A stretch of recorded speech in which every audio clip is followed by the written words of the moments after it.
Welcome, everyone, to Live with Marketers.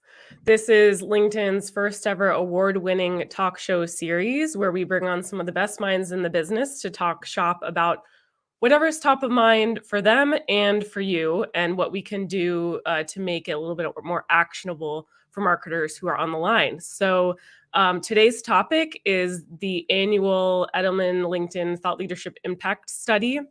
We're super excited to talk about the methodology, how thought leadership has changed given the pandemic, and what constitutes high quality thought leadership. So without further ado, I will go ahead and introduce our guests. So we have Tusar Barrick. He's actually the Director of Agency and Partner Marketing here at LinkedIn.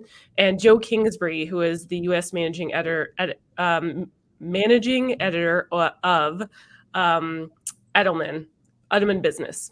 So I will have each of you introduce yourselves and tell us a little bit about what you do.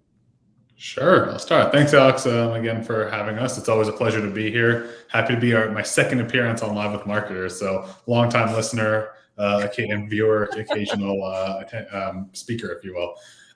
Super excited to be here. As Alex mentioned, my name is Tusar Barrick. I run our agency and partner marketing here at LinkedIn, particularly our LinkedIn Marketing Solutions group. And really excited for the fourth, and I say fourth with an asterisk. This was kind of our fifth year. We did something a little bit different last year due to the pandemic, where I was able to work with Joe and team at Edelman to develop this research around the impact that thought leadership had. And to your question, Alex, around what thought leadership is to me, I really think a little bit about, for me, it's this idea of something that makes me better at my job that's not an actual product. So how do I get better at what I'm trying to do, what I'm trying to understand? That's not something I'm actually buying, but I'm interpreting and making ideas from.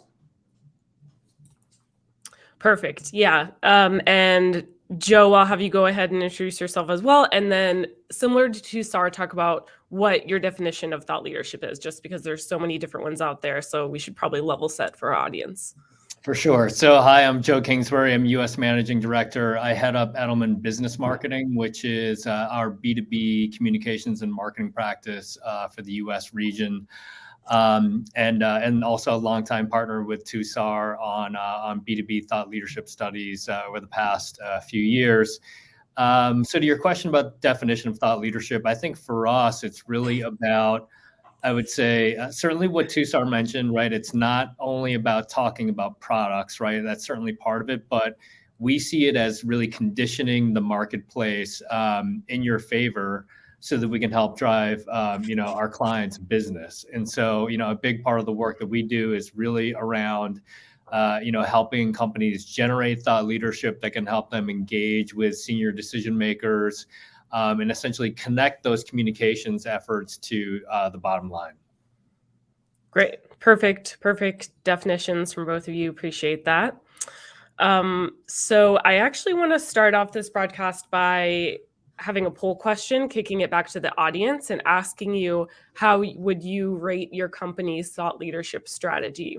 So we'll pull up the slide here quickly so you can take a look. We'll give you a couple seconds to respond, but essentially we want to see where you're at with your strategy, or at least where you feel where you're at. So the options are A, exceptional, B, pretty good, C, needs improvement, or D, non-existent. We'll give you a couple of seconds here to respond before we discuss what the answer is. Do we have any predictions about what we're going to see? I think my guess would be C, needs improvement. I'll go with pretty good. I'm feeling optimistic. You're the optimist today, Joe, and I'm the glass half empty or the glass half full. That's good. We're yin and yang to each other. Yeah, we need a balance. Okay, let's see what we have here. So the winner is actually pretty good. So Joe wins. You'll get a LinkedIn hoodie. That is your gift for winning the poll. And I'm glad that everyone's feeling pretty good about their strategy, but hopefully, you're online because you're hoping to figure out how to improve. So we'll go ahead and dive into the study. Now, I'm really excited to get the band back together here. We did this back in 2020? No, 2019. I can't remember. Anyway, I don't know, yeah. It's all a blur. The last 2 years, I don't even remember if they happened or not. It's all a blur. I remember we were in pandemic. We were in lockdown. Yeah, so I think it's 2020. Yeah, so 2020. But I'm really excited to get us all back together and talk about like how the study has changed, what the new results are. So just to level set, Star, do you think you could explain a little bit about the study methodology? Give me a little bit of background.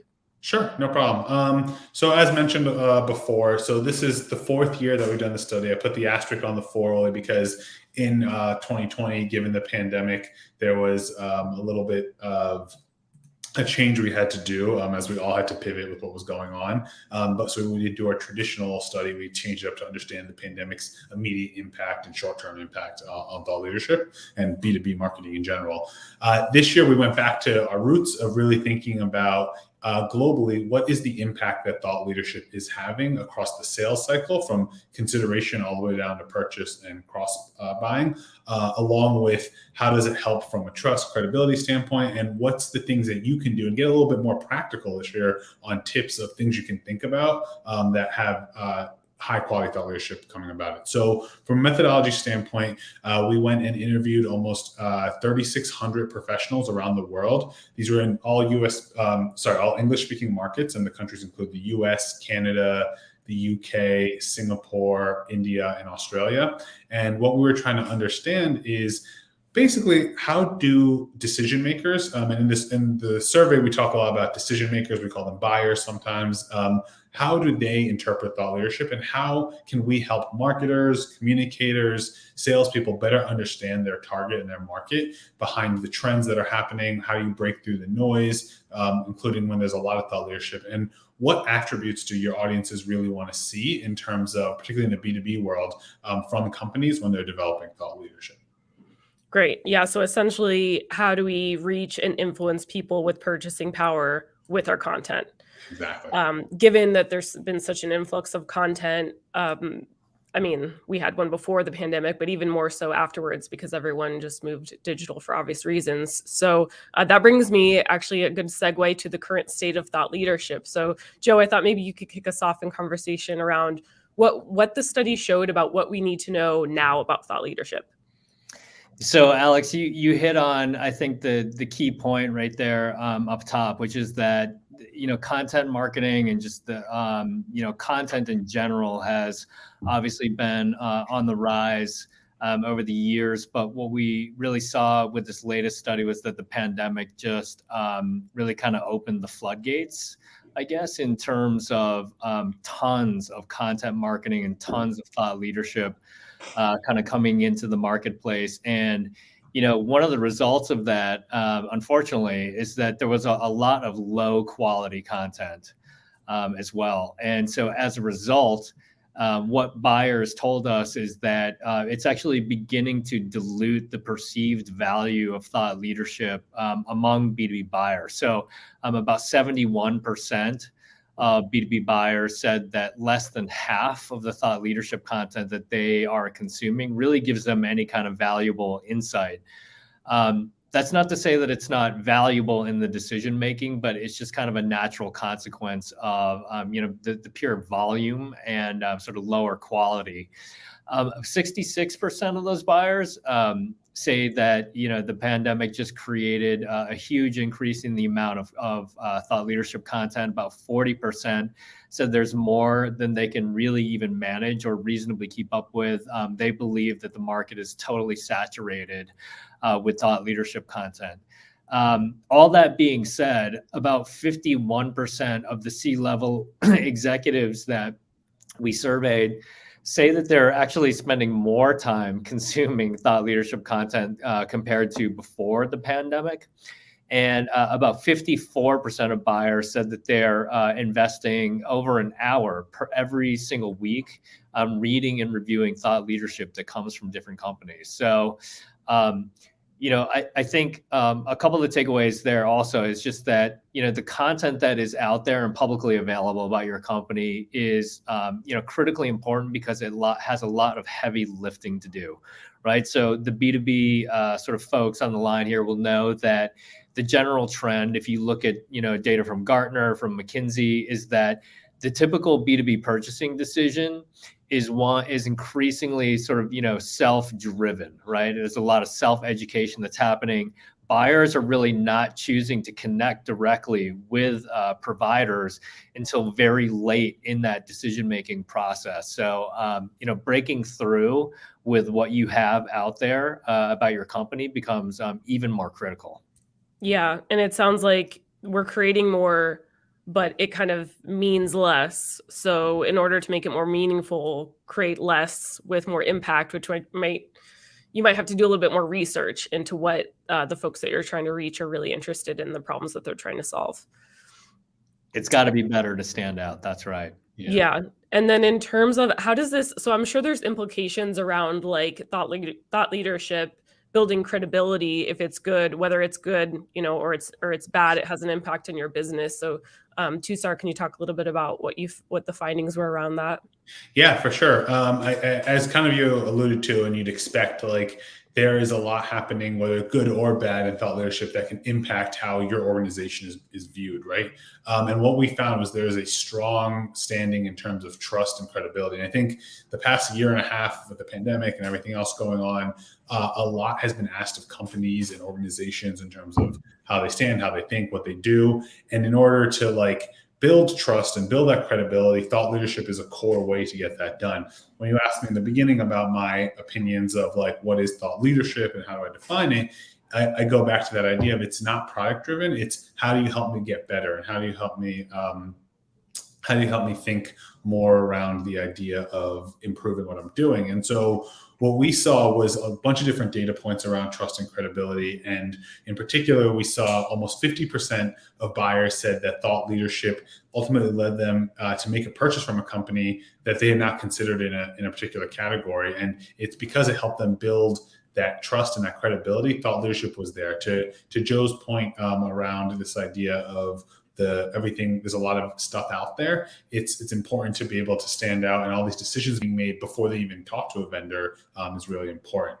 So we saw a little bit around that area. And then what we also looked at was this idea of, how do we think about high performing thought leadership? What does that mean? How do we, we talk about good and bad. And so it's important to think about what is high quality and performing. And I think we'll get a little bit more detail into that later probably. But, one of the really important things that stood out to us at first was this idea that 87% of buyers, they want content that is intellectually rigorous yet fun to consume. And it's interesting because you need to figure out how to stand out, to Joe's point earlier. How do you think about what does that mean? What is the way to be able to stand out? And you got to be both authoritative, but not in a stoic, long white paper form or way. We'll get to that probably a little bit later in some tips that Joe may have there. But it's really important to kind of think about that and what that means.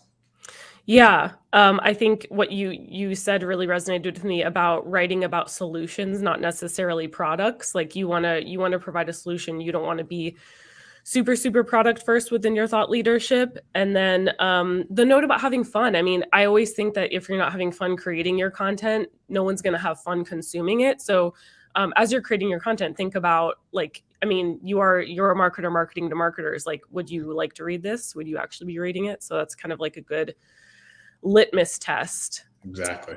That's right. And that's the key, right? There's so much content out there. How are we going to think about unique ways to engage folks? And I always say this, and I've said this for years, even before this study, and I think we've all talked about, is at the end of the day, we are all consumers. Even though we are focused on B2B and most of our audience is listening, thinking about B2B, we are all individual consumers. And so it's really important that you remember that at the end of the day, your audience, at least for now, is not a robot, it's a person. And so as long as a person is interpreting and reading data, they want to be engaged in a way that's unique, especially when they have tens of thousands of things to kind of look at.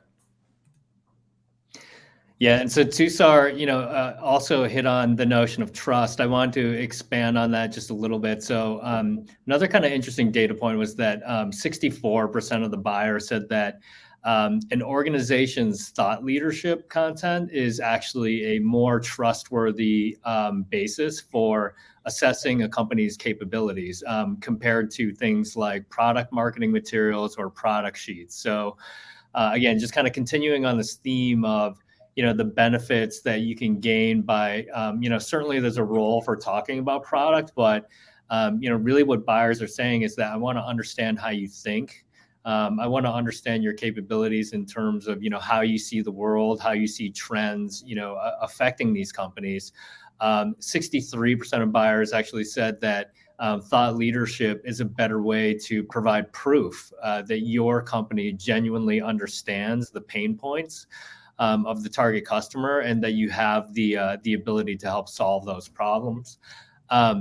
Another, kind of interesting insight that bubbled to the top, which we weren't totally expecting, was around this idea of sort of blind spots within media. So, clearly it's a really competitive landscape when you think about companies that are trying to, earn media coverage within their industry.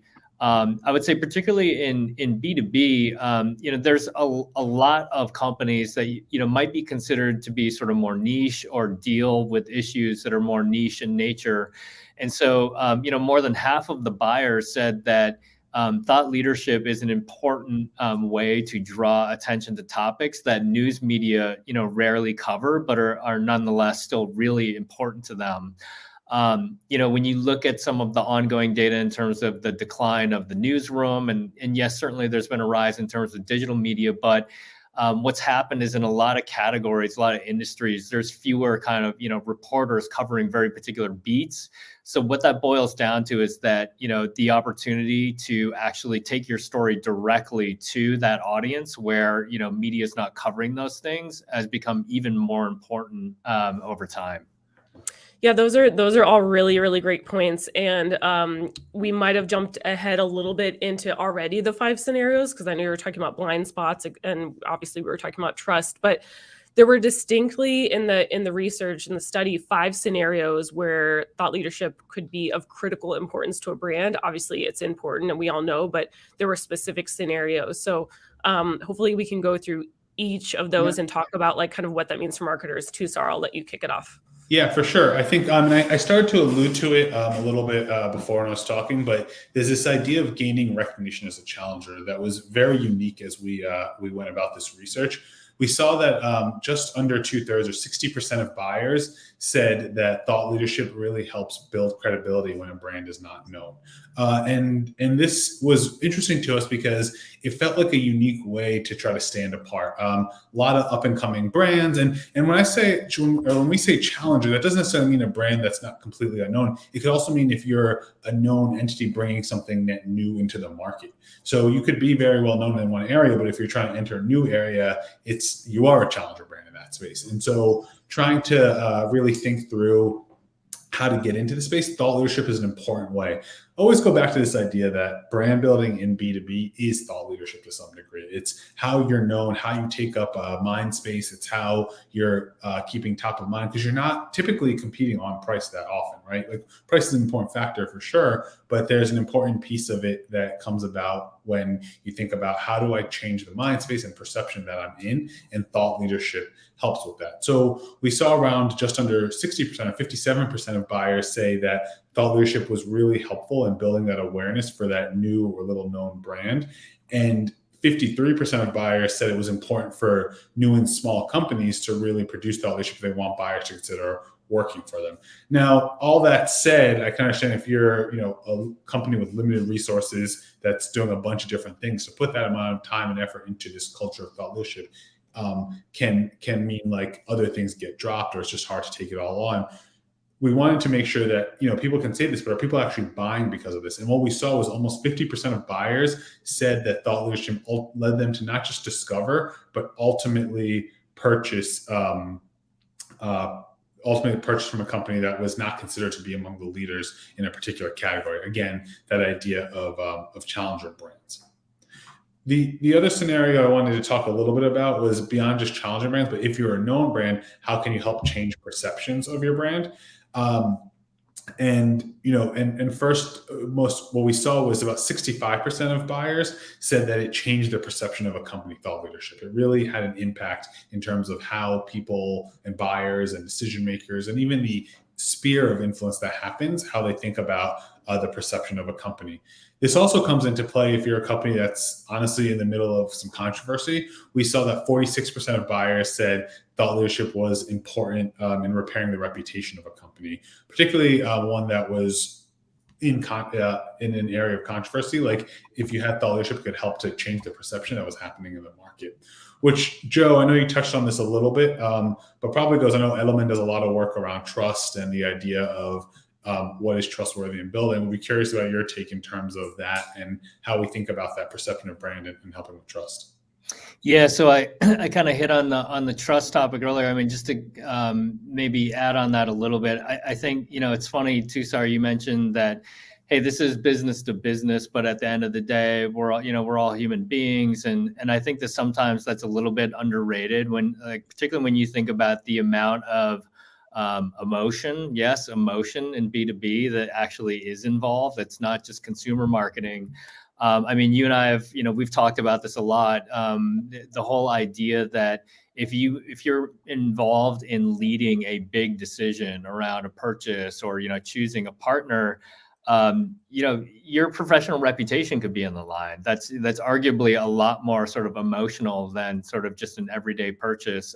That's not sort of high stakes like that. So, coming back to the trust topic, I think that's really where, thought leadership can help you connect emotionally to establish trust, right? To establish credibility, yes, in terms of, your capabilities, but also, giving a window into whether or not you're the kind of partner that a company could work with, over a long period of time. So I definitely see that connection between sort of emotion and B2B and the need to establish trust. And we see the thought leadership as sort of a key, piece of the puzzle. Yeah, no, for sure. Emotion is like something I think we overlook so often in B2B. And to your point, right? Like, and I know we've talked about this for years now, but we don't think about how emotional a decision a B2B purchase is, right? It can be one of the biggest decisions of, to be honest, of your career as you're thinking about what are you buying. And that's why I think, to some degree, I'm curious if you agree or disagree here, Joe, but like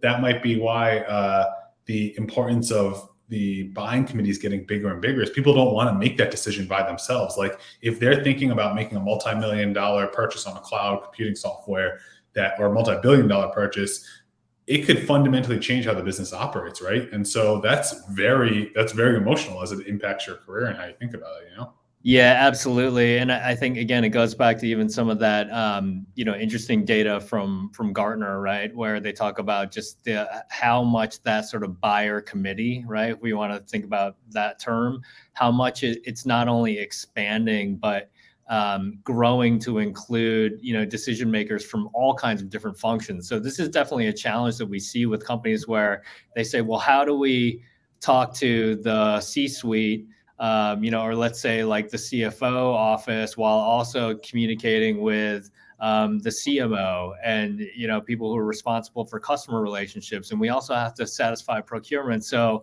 it's anyway, these are challenges that probably, many of you are familiar with, but there really is a complexity in terms of how to effectively communicate with buyers today.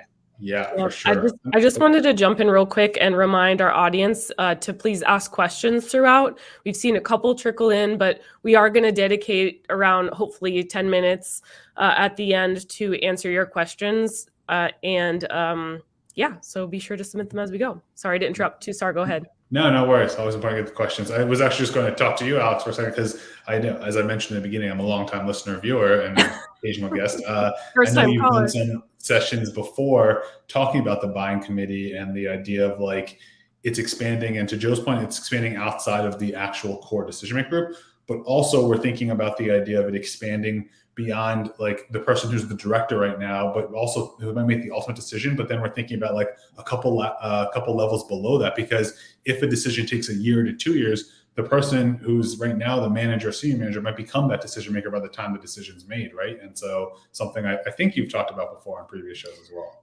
Yeah, exactly. I mean, we've talked about how the buying committee is now, it's not one person. It's now like 7 to 10 different people. And yeah, the director plus the folks with like that are holding the budget are looking to more folks that are in the product on the day-to-day to make purchasing decisions. So yeah, that's all very, very true. Okay, so we've got, just to kind of recap so far, the 5 scenarios. We have gaining recognition as a challenger, so important. And I've already seen some questions come in from smaller companies that are trying to figure out like, where to even begin around thought leadership if they're new in terms of gain credibility.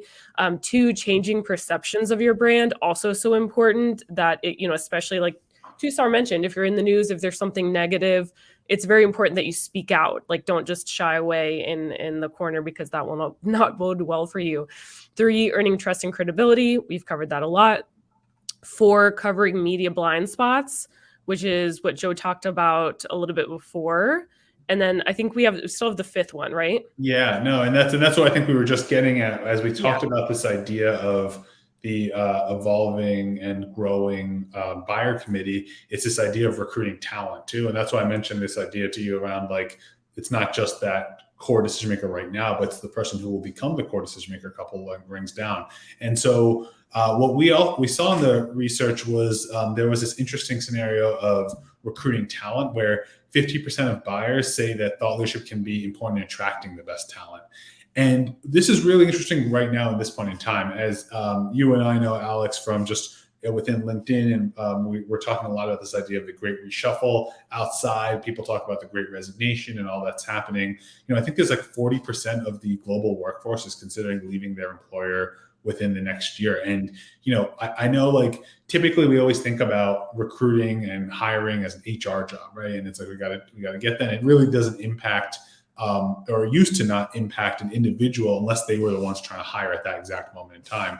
And I'm sure, Joe and Edelman, you're experiencing some of this as well. At the same time, just trying to bring in talent, just like we are and a lot of organizations are. What we found was thought leadership is actually a great way to try to bring in talent, because just as I talked about before, helping people think about their roles, their jobs, their skill sets, as that can help. If you're viewed as an organization, as a person, as being a thought leader in the space, that inherently means that people want to be at organizations where they can make an impact, where they can learn fundamentally at their core, and how that has an impact on what they do, their career, and that fulfillment, frankly, that they get in their jobs. I think, not to talk too much about the recruitment space of the world, but fulfillment in your job is very important. And a core way of getting fulfillment is feeling like you're having an impact on not just your exact work, but on the industry and what you're doing as a whole. And what we found, and what a lot of people and buyers are saying, is that thought leadership has helped them to help attract the best talent. So something important, particularly for our marketers and communicators in the room that are listening, that it's really important that you think about how you can impact beyond just like driving a sale, but helping your organization grow. I don't know, Joe, if you had any other thoughts there in terms of like how you've used it in your world from a recruitment standpoint. Yeah, the only thing I would add on that is I just think it kind of aligns with this growing, demand, desire for authenticity.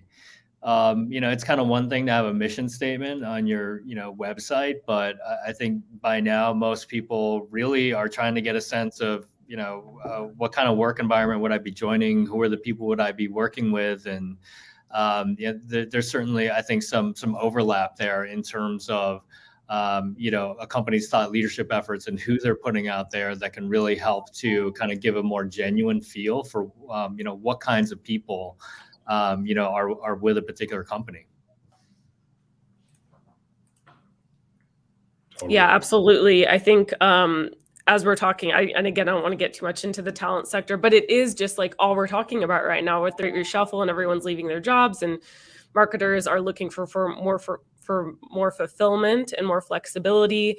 Just having a capital C culture within your company and really investing in like the internal customer experience definitely adds to your credibility as a company, which also inherently affects your thought leadership and the type of talent that you are bringing to your company. So it's all interconnected and all super important. All right, so we have our 5 scenarios and our high level takeaways kind of from the study, but I want to dig into a little bit of like how you can be more tactical with this. So what exactly constitutes high quality thought leadership? We know that we should have thought leadership. We know that it needs to stand out and that we need to create less with more impact. So what are kind of like the main points that we need to keep in mind? So some interesting opinions definitely rose to the top in the study. Two-Star at the beginning, he talked about this idea of being smart and fun at the same time. pretty difficult, right? I think being either one of those independently is already a challenge. So, combining the two, can certainly be tricky. But, some other things that jumped out in the data was that overwhelmingly B2B buyers say that they want provocative ideas. They want to be challenged about, their own assumptions. They don't necessarily want, validation of their current thinking. So, again, more than 80% of respondents saying, be provocative. Also, just being more human. I know that term has been thrown around a lot lately in terms of communications and marketing, but it certainly applies here as well. So 64% of buyers saying that they want a more human and a less formal tone of voice in the thought leadership that they're consuming. Instead of a more even toned and sort of intellectual approach to the thought leadership. We kind of hit on this a little bit a moment ago, but, prominently feature your people. This is another thing where, more than 2/3 say that they want to see an identifiable author. They want to understand what, the individual's point of view is versus just, content that's published by, let's say, a faceless brand. So that was one that, perhaps not shocking, but again, I think it's kind of consistent with this idea of, authenticity, show us the individuals, let their personalities come out. Oftentimes with sort of, content marketing efforts, a lot of companies think, oh, we need to generate everything on our own. It's got to be proprietary. That actually is not the case. So 80% of buyers saying that they actually prefer to see you include insights and data from other trusted organizations and people versus just having strictly proprietary insights, from your company that's doing the publishing. Our hunch on this is that if you can actually weave in third-party insights, it only kind of increases the credibility of the story that you're trying to tell because you are bringing in other voices.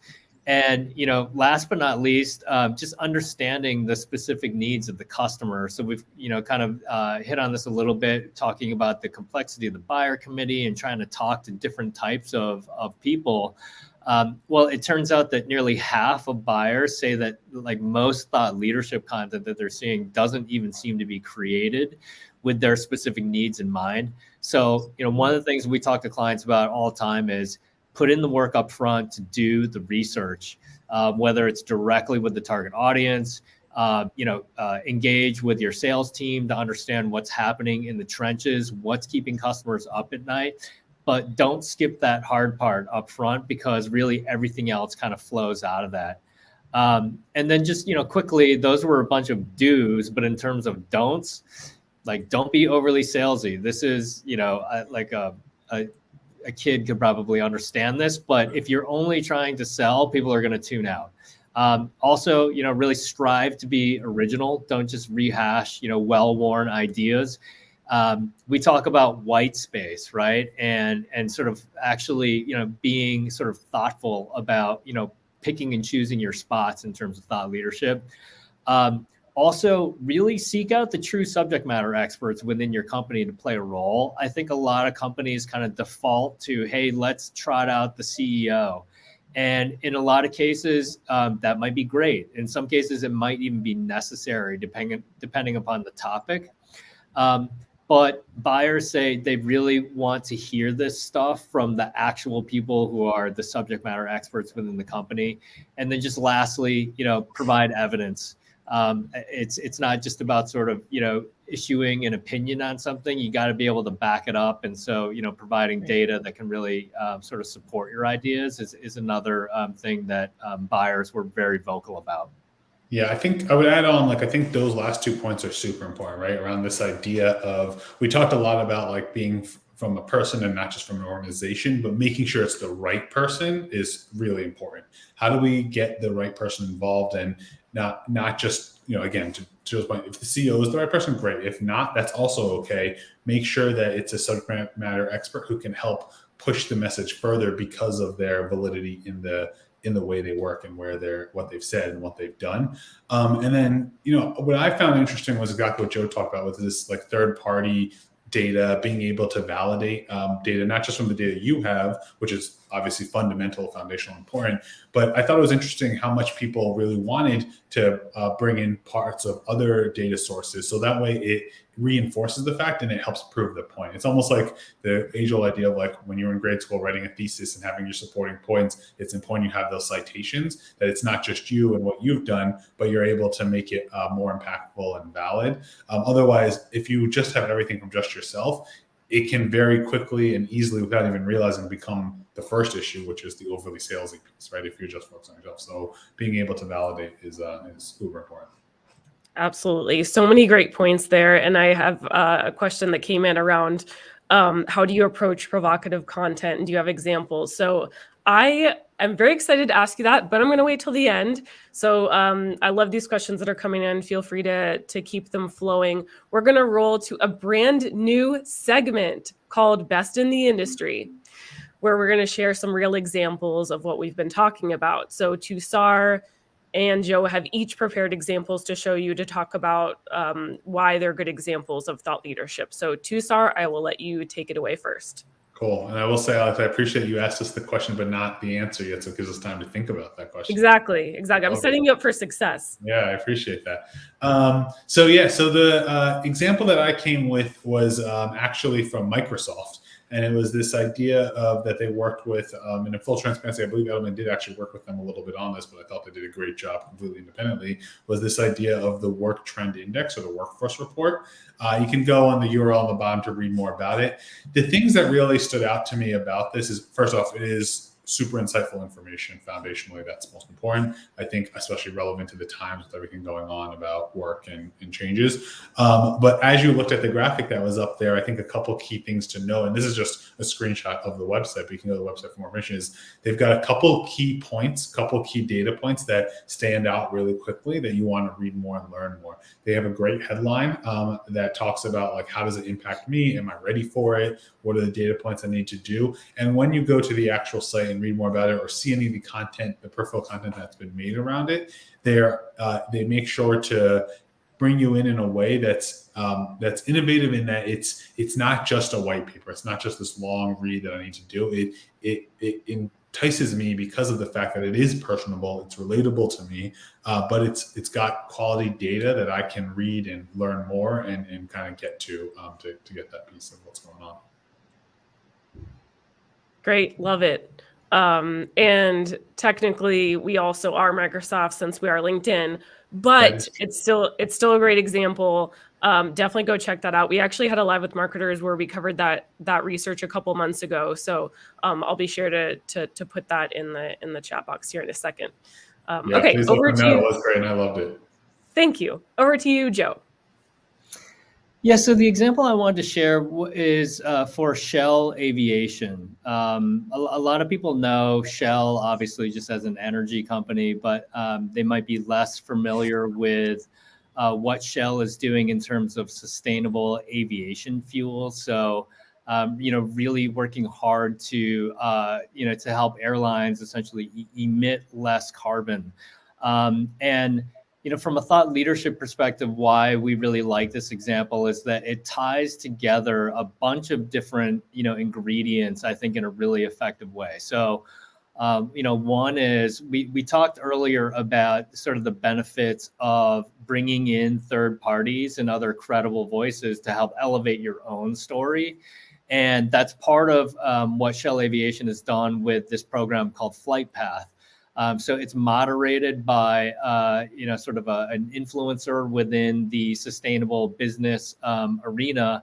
And he actually interviews, many different people from the aviation ecosystem, people, leaders from airlines, airports, as well as NGOs, such as the Nature Conservancy or the Environmental Defense Fund. And as well as featuring voices from Shell Aviation, of course, but really what this results in is just a much stronger and more credible story, when they've been able to kind of, bring together so many different perspectives. And really one of the key messages from this program, Flight Path, is that if we want to reach our carbon goals, related specifically to aviation, that there's no one sort of company or set of companies that will be able to accomplish this on their own. It really needs to be, collaboration across the entire sector. And so I think that really comes through in the storytelling. And then on the more technical side of things, this really is an account-based marketing program. This is really designed for, not, I don't want to say the number, but not a huge volume of companies and people on the planet. And so I think that, the way that they've been able to really customize this experience exactly for the kinds of, B2B decision makers that they need to engage with, it's just a really nice sort of combination of both, art and science on the MarTech side. Absolutely. I love both of those examples. They're great. And I believe that those short links you saw at the bottom of the screen are the ones that you can go to check out more. They're also in the LinkedIn live feed chat as well. Before we move on into questions, I wanted to mention two things. One, we now have a survey live. If you don't mind going in and taking it before you head out today, that would be great. We just want to know how we did. Let us know what we can do better. Let us know what topics that you want to hear about so we can plan for those on the next time around. And speaking of the next time around, the next broadcast that we have is actually on December 16th, and it is featuring the one and only Ann Hanley, Chief Content Officer of Marketing Pros, and Carla Johnson. They're both actually keynote speakers and best-selling authors. They are a big deal, and I'm really excited to have them on to talk about the B2B marketing trends that we're going to see next year and just kind of reflect upon the year that we just had and some of the best campaigns that we've seen. So definitely register for that one. It's going to be a good one. And now, without further ado, I definitely want to dive into all these. Are you guys ready for some questions? Let's do it. Okay, cool. We have a lot of questions, so I'm really pumped to dedicate some of our final time here to the questions. All right. Let's see. So there are a couple questions about measurement, and I think are really interesting. So essentially, the question is like, how do I prove value? What are the KPIs? And I find this question really interesting because for companies that are just starting out, it is a little bit it can be difficult to convince like a CEO or CMO to invest money in something that's maybe a little bit more difficult to measure. So would love to hear your thoughts on that.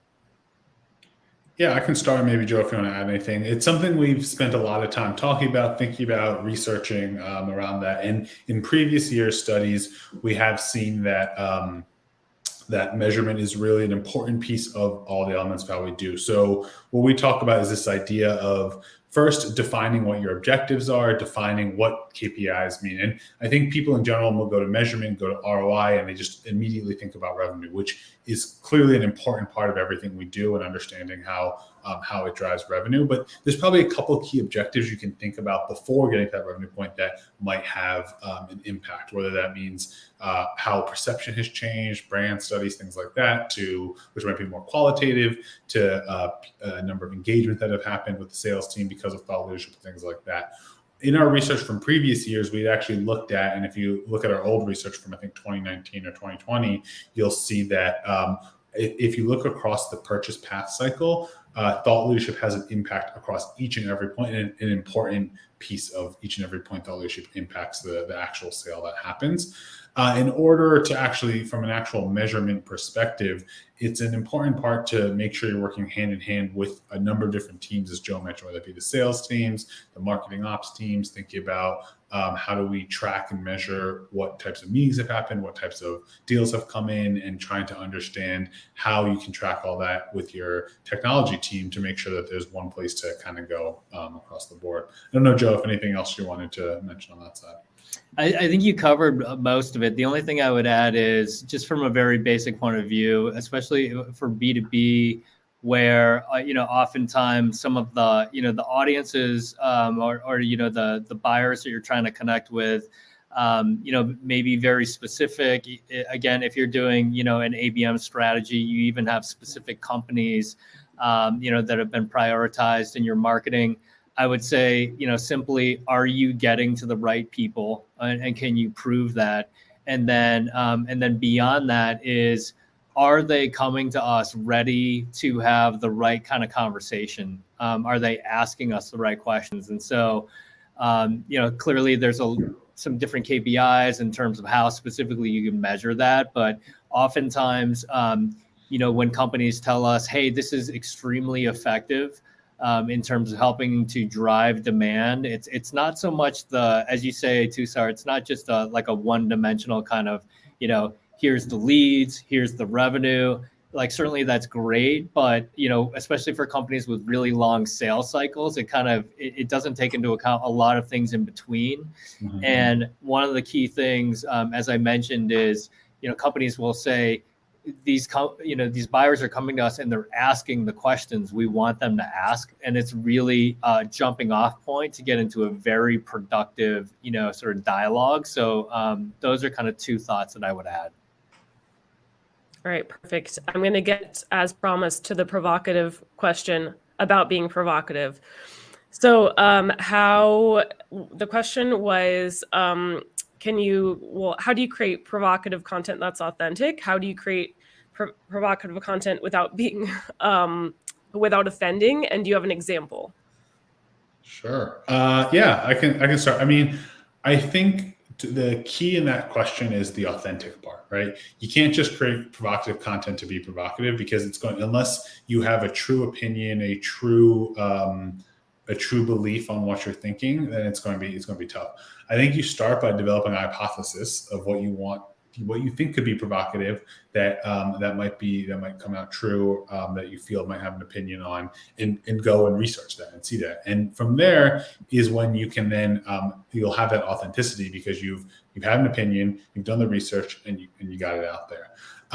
In terms of not offending, I think the important part is you're making sure you're trying to drive forward an industry as a whole when you think about the thought leadership. So it's not that you're trying to offend any way that one person is doing something. It's more, hey, have we thought about doing this in a different way that might actually help and make a difference? In terms of examples, so I think there's a couple different ones I can think of. On a more like probably famous level that most people know is, you've got the Mary Meeker report, the internet trends, that talks a lot about what's going on and how things are doing, and has some reality of what's going on. One that happens more close to home, for me at least, is we have a think tank within LinkedIn that's called the B2B Institute. They have a whole take of things called the contrarian trends, and everything they do there is around this idea of like, what are hypotheses that may not be conventional, and let's research them and see if that makes sense. I will say they have a bunch of ideas, not all of them work out, and that's because they do the research, and the ones that do are the ones that come out with.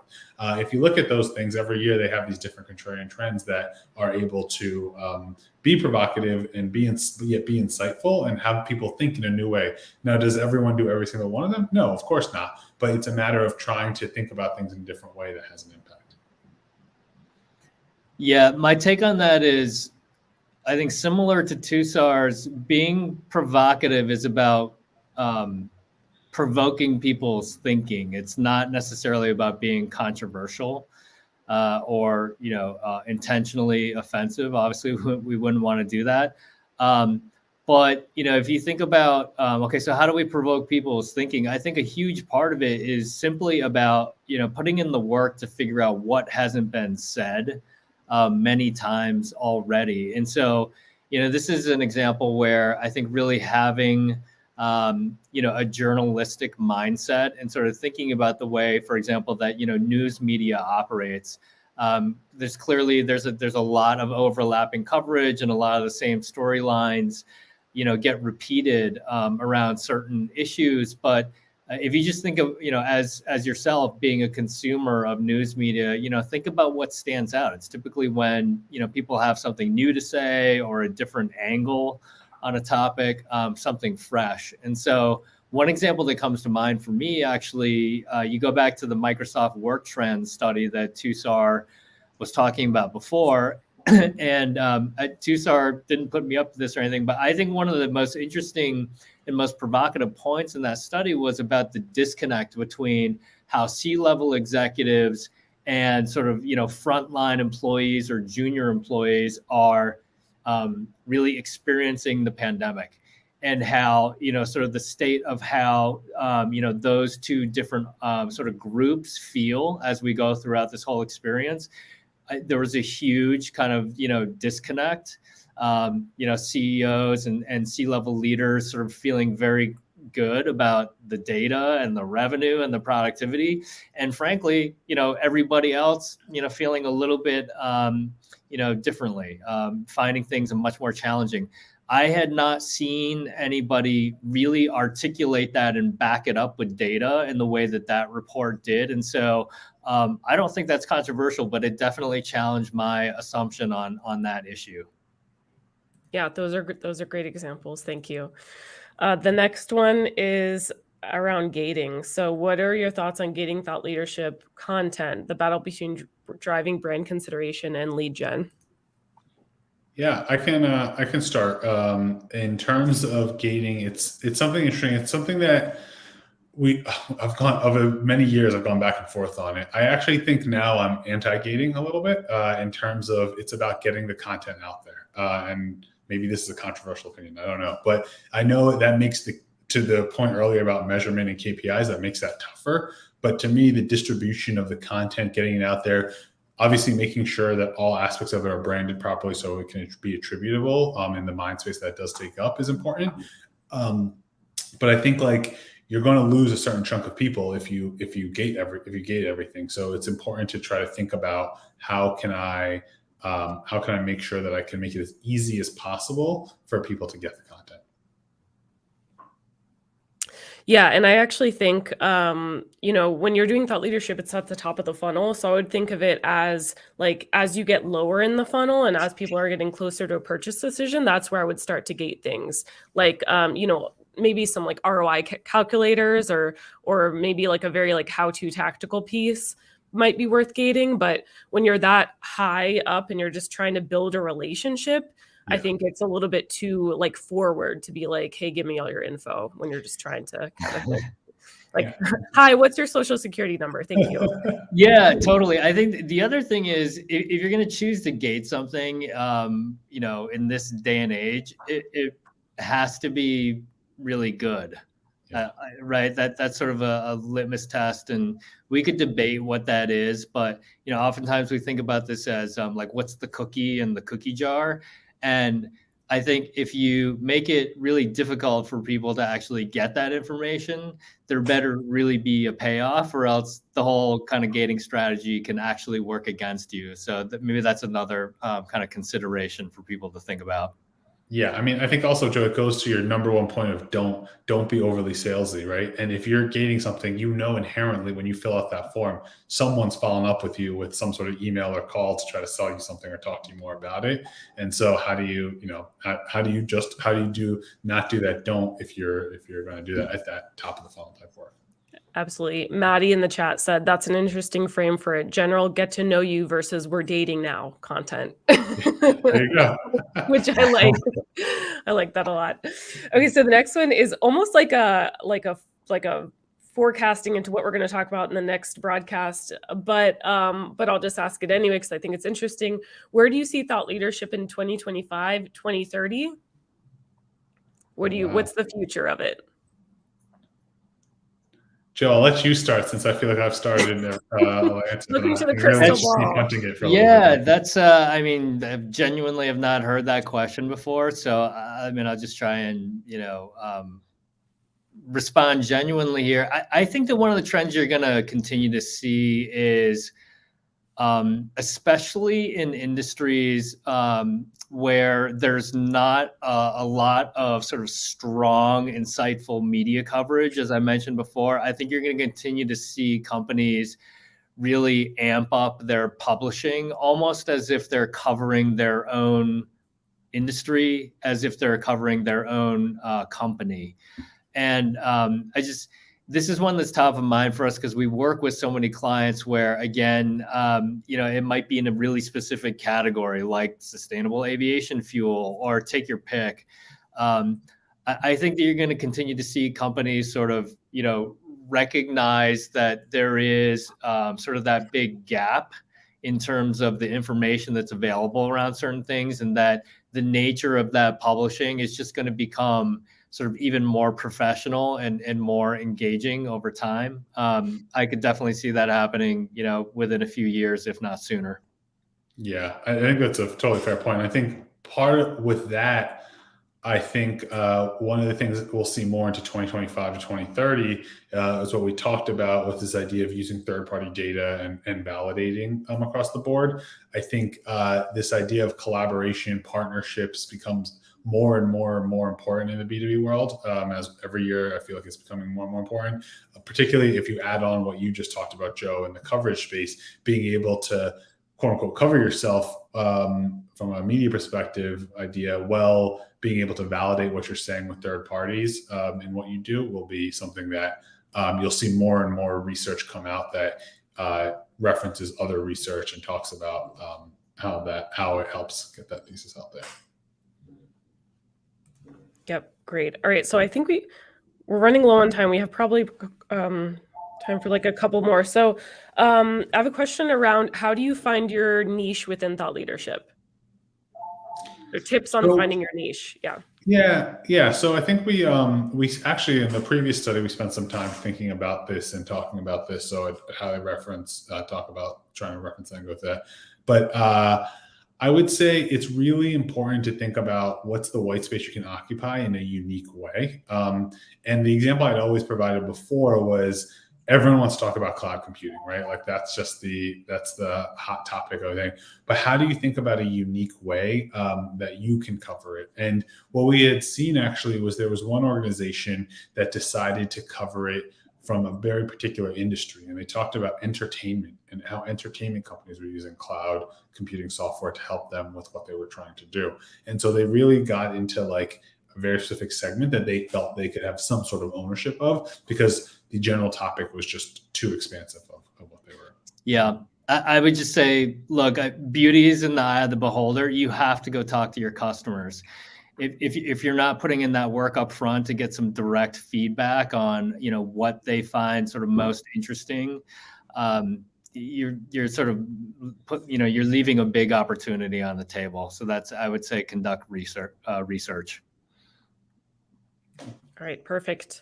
We only have a minute left, so I think we should just close up the show. There's so many great questions. I think what I might do is just take together all the questions, put them in a blog post, so that you guys can take a look at them at your leisure. But I wanted to take some time to thank our audience. Thank you so much for being here. I really hope that you learned something new, and thank you for being so engaging and funny throughout. I was reading the comments and trying not to laugh at some of the great comments in the feed. So I really appreciate your time and your energy and your engagement. And then of course our speakers. Thank you so much to Sarah and Joe for doing this study and then for taking the time to come on and present it to us. Of course. Thanks for having us. It's great to be here. Thanks, Alex. Cool. Thanks. Let's do it again next year. Yeah. 100%. Absolutely. We'll be there. Okay. All right, cool. And then the last thing, I'll just give another shout out to the broadcast that's happening next month on December 16th, all around 2022 B2B marketing trends and reflecting back on this past year that we had. What were some of the best campaigns that we saw? What did we leave in the past? What do we take with us moving forward? So I really hope to see you there. But with that, that's all we have for today. I hope you have a great day. Thank you for tuning in. Bye.